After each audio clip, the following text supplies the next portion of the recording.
चारों तरफ आपको बमबारी की आवाज सुनाई दे रही है और अब आप चाहिए कि जल्दी से जल्दी अपना घर खाली करो. Connecting the global north, political strategy, and the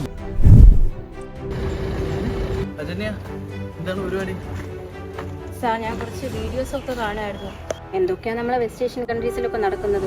west Asia വളരെ പ്രധാനപ്പെട്ട ഒരു മേഖലയാണ്. ലോകത്തിന്റെ ഗതിവിഗതികളെ നിയന്ത്രിക്കുന്നതിൽ വെസ്റ്റ് ഏഷ്യയ്ക്ക് വളരെ പ്രധാനപ്പെട്ട ഒരു പങ്കുണ്ടെന്ന് നമുക്ക് കാണാൻ കഴിയും. അങ്ങനെയാണെങ്കിൽ എനിക്ക് ഇതിനെ കുറിച്ചൊന്ന് പഠിക്കാൻ പറ്റുമോ?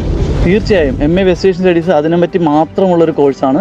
കേരള യൂണിവേഴ്സിറ്റിയിൽ കാര്യവട്ടം ക്യാമ്പസിൽ ആ ഒരു കോഴ്സ് പ്രൊവൈഡ് ചെയ്യുന്നുണ്ട്. അതിനോടൊപ്പം തന്നെ മിഡിൽ ഈസ്റ്റിനെ പറ്റി പഠിക്കുന്ന MA ഇസ്ലാമിക് ഹിസ്റ്ററി എന്ന് പറയുന്ന മറ്റൊരു കോഴ്സ് നമുക്ക് ഇവിടെ അവൈലബിൾ ആണ്. രണ്ടിൽ ഏത് കോഴ്സിന് വേണമെങ്കിലും ജോയിൻ ചെയ്യാവുന്നതാണ്.